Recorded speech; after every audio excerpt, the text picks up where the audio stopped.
አሉ። ከዚያም ረሱል ሰለላሁ ዐለይሂ ወሰለም ለአቡ ሰዒድ ለምን ፋቲሃን ለሕክምና እንደመረጠ ጠየቁት። ቁርአን ውስጥ ካሉት ከ6000 ምናምን አያዎች፣ ከ114 ሱራዎች፣ ከ30 ሂዝቦች እንዲሁም ከ30 ጁዞች እንዴት ፋቲሃን ልትመርጥ ቻልክ ማለታቸውን ነው።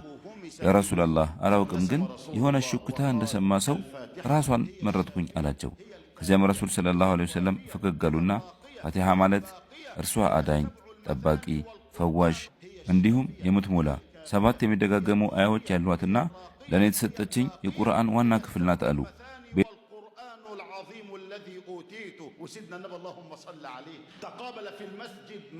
ሌላ ጊዜ ረሱል ሰለላሁ ዐለይሂ ወሰለም መስጂድ ውስጥ ከአቡ ሰዒድ ኢብኑ ሙዓላ ጋር ተገናኙ።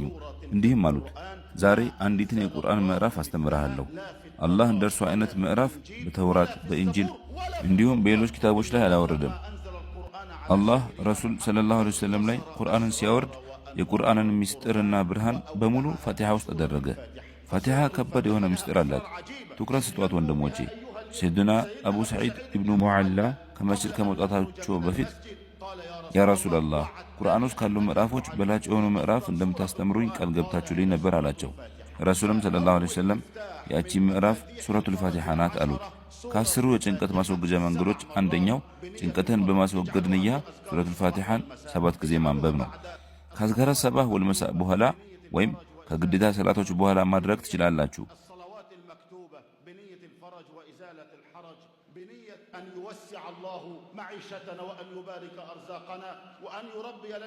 ወደ ሁለተኛው ጭንቀት ማስወገጃ ቁልፍ እናልፋለን። ሰይደል ሙርሰሊን እንዲህ ይላሉ፣ ከነቢያቶች አንዱ የተጠቀማት አንድ ዱዓ አለች። ይህች ዱዓ ማንኛውም የተጨነቀ ሰው አያደርገውም አላህ ጭንቀቱን ያስወገደለት ቢሆን እንጂ። ያቺም ዱዓ የዚኑን ወይንም የሰይድና ዩኑስ ዱዓ ናት። የአሳ ነባሪ ሆድ ውስጥ ሆነው ያደረጓት ዱዓ ናት። ዱዓው እንዲህ ትነበባለች፣ ላኢላሃ ኢላ አንተ ሱብሓነከ ኢኒ ኩንቱ ሚነል ዛሊሚን። ይህች አረፍተ ነገር ላኢላሃ ኢላ አንተ በሚል ተውሂድ ቃል ስትጀምር መተናነስ በግልጽና ወንጀልን በማመን ታልቃለች። መሃላ ላይ ደግሞ ሱብሓነከ የምትል አላህን የምታጠራ ቃል አለች። ወንድሞቼ ላኢላሃ ኢላ አንተ ሱብሓነከ ኢኒ ኩንቱ ሚነል ዛሊሚን የምትለዋ ዚክር ሁል ጊዜ ጠዋት 100 ማታ 100 የሚል ሰው አላህ ያለበትን ችግር ምንም ሆነ ምን አላህ ያስወግድለታል፣ ጉዳዮችንም ሁሉ ይበቃዋል። الله يفرج كربه كائنا ما كان ويقضي جميع الحوائج ويحل لك ሶስተኛው ችግር ማስወገጃ ቁልፍ ደግሞ እስትግፋር ነው። ሰይዳችን ሰለላሁ ዐለይሂ ወሰለም እንዲህ ይላሉ፣ እስትግፋርን አጥብቆ የያዘ ሰው አላህ ከጭንቀት ሁሉ ይገላግለዋል፣ ጥበቱንም ሁሉ ያሰፋለታል፣ ካላሰበው መንገድም ሲሳይ ይሰጠዋል።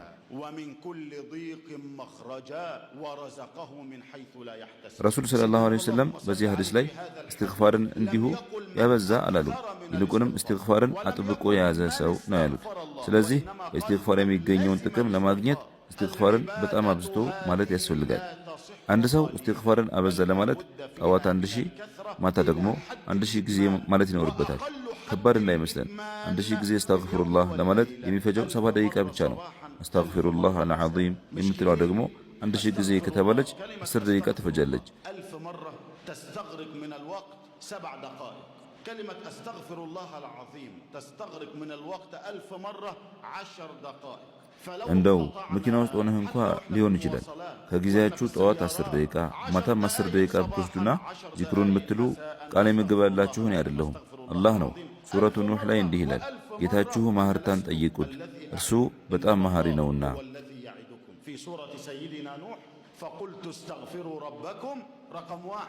ስለዚህ የመጀመሪያው የእስትግፋር ጥቅም ወንጀልንም ማስወገድ ነው። ትልቁንም ትንሹንም ድብቁንም ግልጹንም።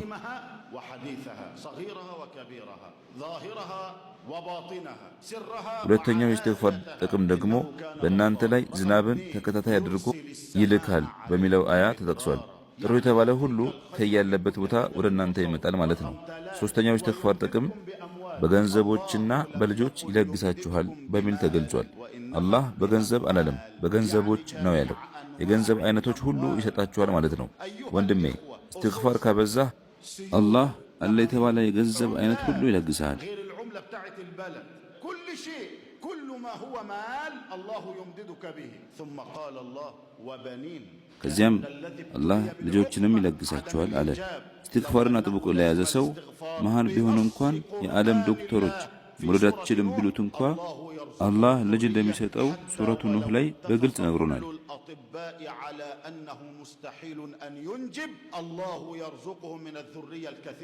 ይህንን በዓይናችን በብረቱ ተመልክተናል።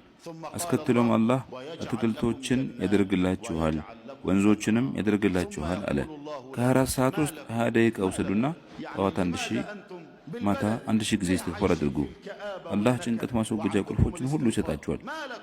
ثم يقول الله لا ترجون لله وقارا كأنكم يعني مش مصدقين ربنا. استغفروا